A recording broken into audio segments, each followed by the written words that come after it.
Sony launches PSVR2 Steam app less than 2 weeks before PC support rolls out. This is from Taylor Lyles over at IGN. Less than 2 weeks from now, the PSVR2 will get a new lease on life. The second generation PlayStation virtual reality headset will receive compatibility support, allowing owners to play Steam VR games like Half-Life Alyx. Ahead of the release, Sony has dropped a new app and Valve's digital distribution store that shares a bit more insight on PSVR2 compatibility on Steam. According to the Steam listing, users must use the PlayStation VR2 app for the initial setup to play Steam VR games on PSVR2. Okay, well, that answers a question from before the show. We immediately were talking about it. I'm like, why do they need this app? What is the deal? So it's the initial setup. It's still weird, but okay. The app will be used to update the firmware for the PSVR2 hardware, allow users to adjust settings such as screen brightness, and establish a play area for the device via the Steam VR dashboard. The Steam listing also shares the system requirements to run Steam VR games on PSVR2. These remain unchanged from what Sony previously confirmed. To get the best performance, the company recommends that your PC gaming rig be equipped with an RTX 3060, an AMD Radeon RX 6600 XT, or a newer GPU, such as the RTX 40 series. As it was implied, the Sense controllers will be compatible with Steam VR games, just as the Steam listing confirms. However, as Sony revealed last month when it announced the required $60 PC adapter needed to run PSVR2 on a PC, using the head-mounted display on a PC would limit several key features available on the PSVR2, such as eye tracking, adaptive triggers, and headset feedback. However, why? Why? I don't know. Because like the Valve indexes a lot of that stuff, right? Doesn't it? And that's made by Steam. However, and also you made the app. You made the thing to bridge into the Steam VR. Why couldn't you just do it to turn everything on? You made it. I mean, they made it work for DualSense. Like I can play Call of Duty on PC and use my DualSense and have all the same adaptive triggers and HD rumble and stuff, but with the headset, it's too much work. However, a 110-degree field of view, finger touch detection, and 4K resolution will be accessible.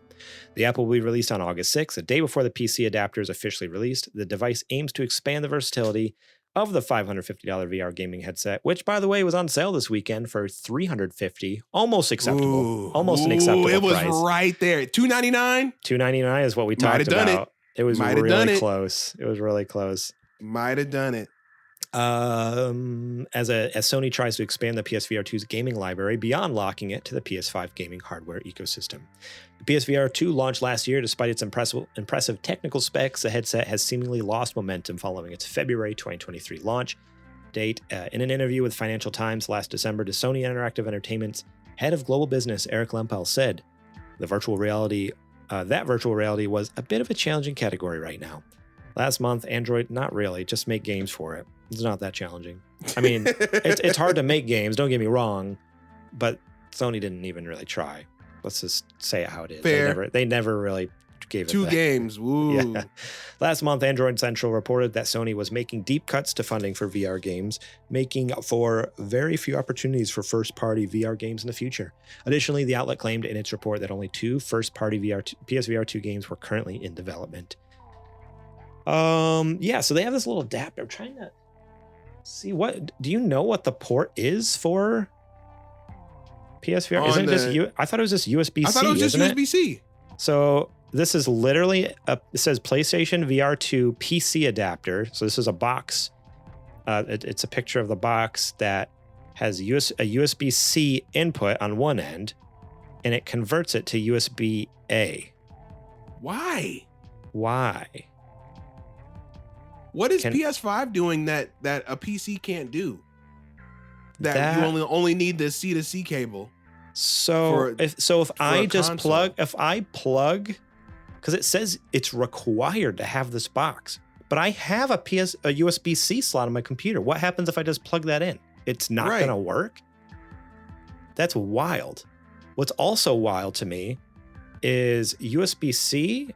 So for my Oculus, if I plug it in through USB-A, I have trouble at times because it can't transfer enough data fast enough. So I have a special, I don't have the Oculus fiber optic cable. I have a third party one that's significantly cheaper, only like $20 instead of $80.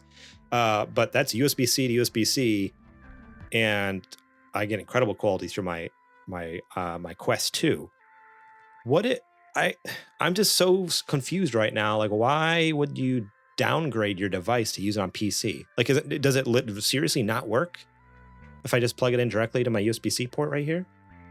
I don't get what are they doing? I don't know. Well, seems weird.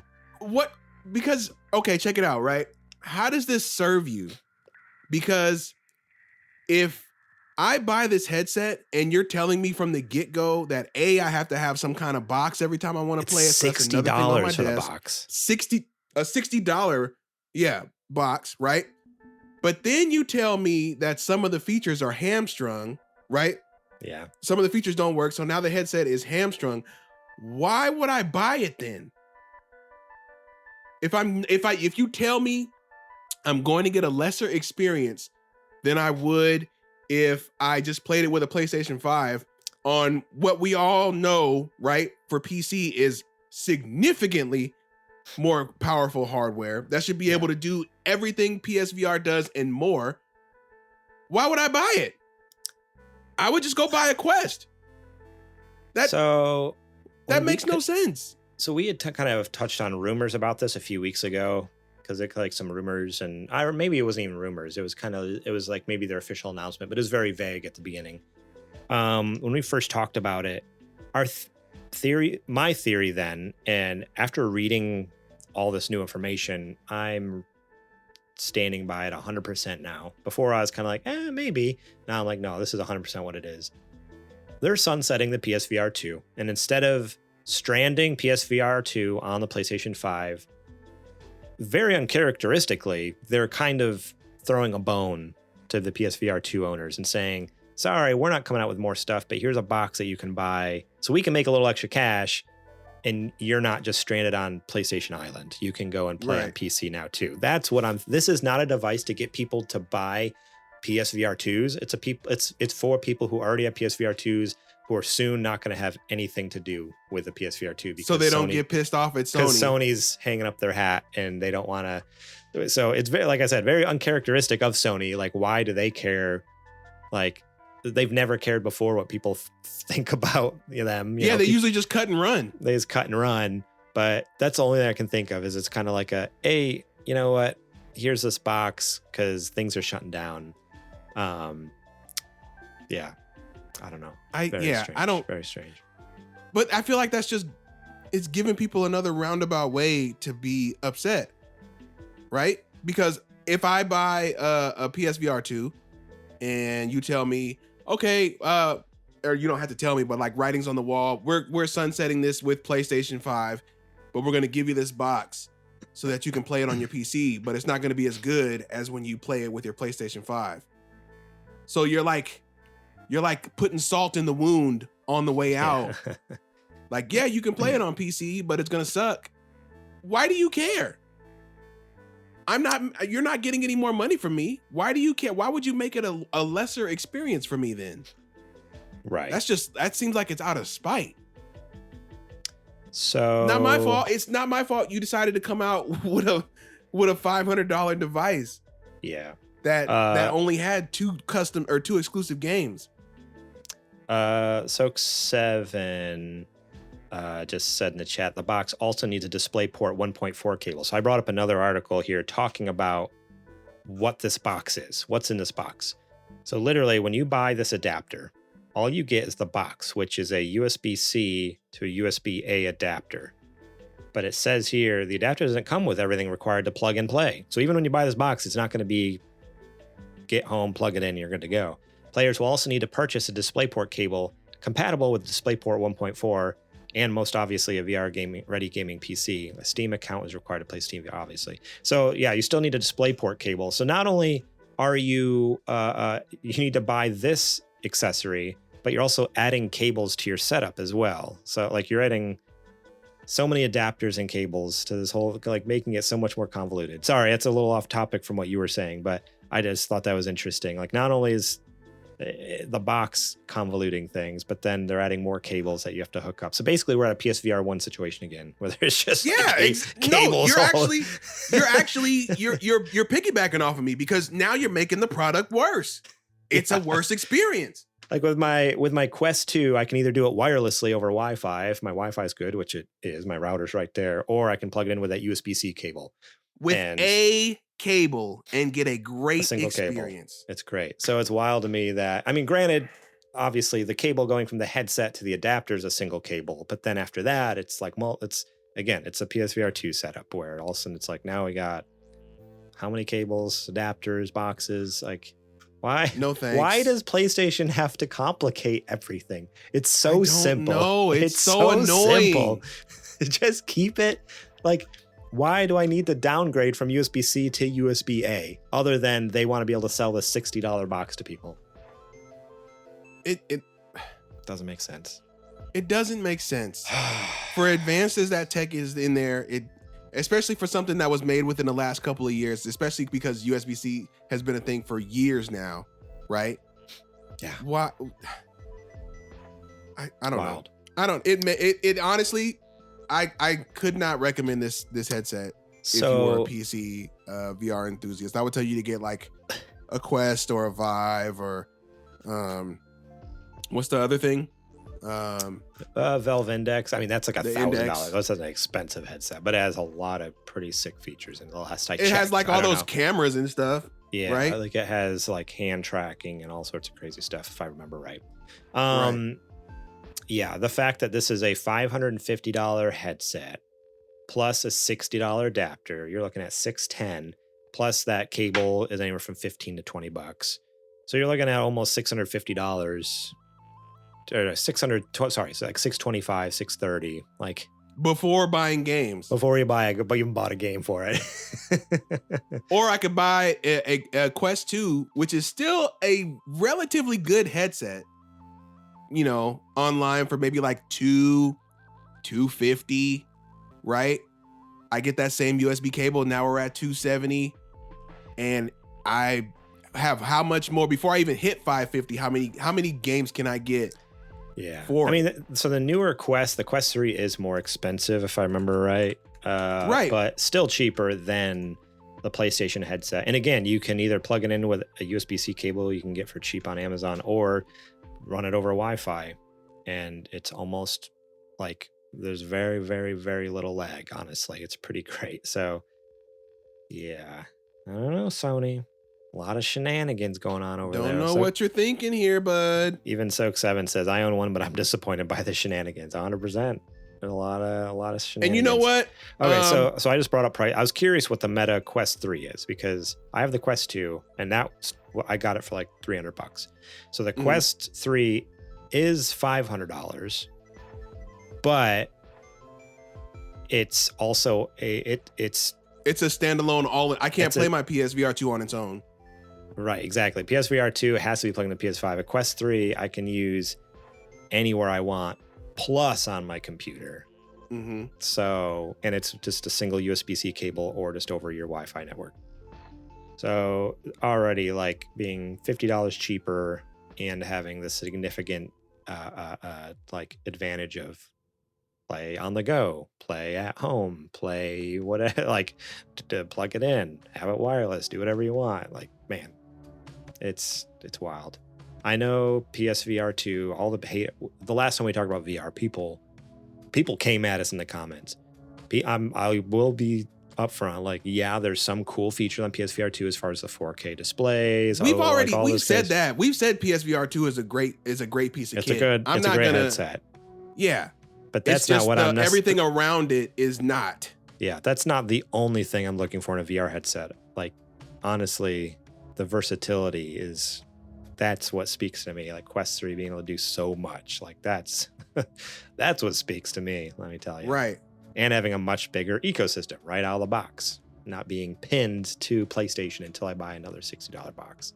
Mm-hmm. So, yeah, okay. So it's $500 for the 128 gig. If I want the 512 gig, it's $650. So at that point, it's the same price as a PSVR 2 with all the shenanigans. But I also can play that one anywhere else. I don't have to be tethered to my computer. I don't have to be tethered to my PS5. Yeah. I can just take those same games and go play them wherever I want. So, yep. You have to factor that in, the fact that you're basically buying a whole machine as well. right? Not only are you buying a headset, but you're buying the machine, you know, the computer inside. So at $650, I can't really be that mad about it. Now, if PSVR was its own unit and it was $550 and it was $600, we might be able to talk. You know, you might be able to justify that. Imagine if PSVR2 was a standalone unit that maybe couldn't play games natively, but could, similar to your PlayStation Portal, stream games. And so, like, anywhere in my house, you might still be able to cook a little bit with that. Yeah, like I would even be fine with that. Like, okay, I can't play it natively, but as long as I'm on like a Wi-Fi network, I can do PlayStation remote play from my VR headset with no cables. I could even go for that. But the fact that no, it's you're tethered to something, whether it's a computer or a PlayStation, that's where it gets me right there. Not a fan of that. Yeah, I'm okay. I'm honestly just I never want projects to like fail, you know. I'm just honestly ready to be over PSVR2. I think VR is it's awesome. not long for this world. Not long for this world. No, it's not. So it's not. We'll be done pretty soon here with it. I don't know. I don't think VR is in Sony's future at this point anymore. No. I think we're done. I think we're over it. I hope we're done because they've tried twice and had two very good products that they just didn't support well. So I hope we're done. I hope they just move on. I hope they give up. Like, I'm sad that they've flopped, but now it's like, all right, just move on, because let's just focus on making games. If they do it a third time, I would be so mad. Like, what are you doing? I would legitimately be upset if they make another VR headset at this point. At that point, they're just scamming people. Pretty much. Like, it's honestly, you have to be a dummy at this point to buy a third headset. Now, I will say, fool me once, shame on you. Fool me twice, shame on me. Fool me three times. Say, oh my gosh! When the fire sale starts, I will 100% own up to this. When the fire sale starts, if I can find one at $250 or lower, I am going to buy it. I'm gonna buy it. Yeah, at the right price point, there's nothing wrong with the PSVR2 headset. Not at all. It's a fantastic headset. It's just the price is ridiculous. In the grand scheme of things, of like, not only do I have to have the headset for $500, $550, whatever it is, but then a $500 console. Like, that's what. So like, if it hit like we were saying, $299, $250, like around there, it's like, okay, yeah, I could feel that.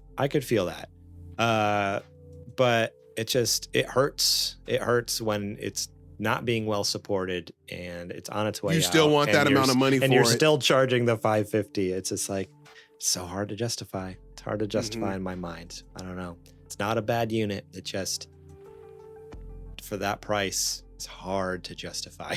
Glovebox Gaming. Glovebox Gaming over on YouTube in the chat says, do you guys have PSVR2? I do not personally, but I have friends who do. Some listeners of the show have written in and talked about their experience, and it sounds like an incredible experience for what it is. Again, like we just said, though, it's just like a hard pill to swallow, spending $550 for it. And I have skin in the game. I bought PSVR 1. I was all about PSVR 1. Yeah, I had a bunch of games for PSVR 1, had a great time with it. It was a pain in the butt to set up and put away, but that's how much fun I had with it. I was willing to put up PSVR with it. 1. Yeah. PSVR2, though, I think that was the other thing. The fact that they cut and run on the old library, like my old library, wouldn't come nuts. Over. Because that would have been a huge incentive. It still would have been hard to spend $550, but I might have convinced myself if it ever went a little bit on sale. But the fact imagine seeing all those games again for the first time with that super Astrobot rescue mission. Oh man, super clear on those 4K OLED displays. It'd be gorgeous, absolutely gorgeous. With the eye tracking, come on, man. The fact that they cut and run is just like, nah, I'm good. Because you're, again, fool me once, fool me twice. Like I couldn't do it, because for all I know, PSVR 3 comes out they're trying to scam us here again, and they cut off PSVR2 games. I'm like, nah, I'm not buying any more of your VR games. I can't trust you. I can't trust you. Man. All right. I think that's about it for that news story here. That's, I don't know. We'll have to see. Went a little long on that one. I'm curious. Yeah, I'm just curious once the rollout for PC gaming comes out, how it actually goes, how it actually works. We'll see. And somebody tested if you can just use the USB-C cable and not have to get that dumb box, please. If someone has a PSVR 2, I want to let us know. Plug it into your USB-C port on your computer and see if you can get it to work, because that just seems crazy that they're going to be like, nah, you got to buy a $60 box just to downgrade it to a USB-A port. Like, what is that? That doesn't make any sense. Let's make our system slower. Let's get you less data to those beautiful crystal clear 4K OLEDs. Right. I don't know. Sure thing. Doesn't make sense. Why not just go straight to USB-C? It's right there. It's right there. Thank you so much for watching that clip from our podcast. Remember, if you want to watch the whole episode, the full episode, link will be in the description below. You can click on that and check it out. We got listener questions. We got more news segments. We got what you playing. We got a lot of fun things. So yeah, more than just the news. There's a lot more to the show that you should go check out. So remember, click that link in the description. Check out that full episode.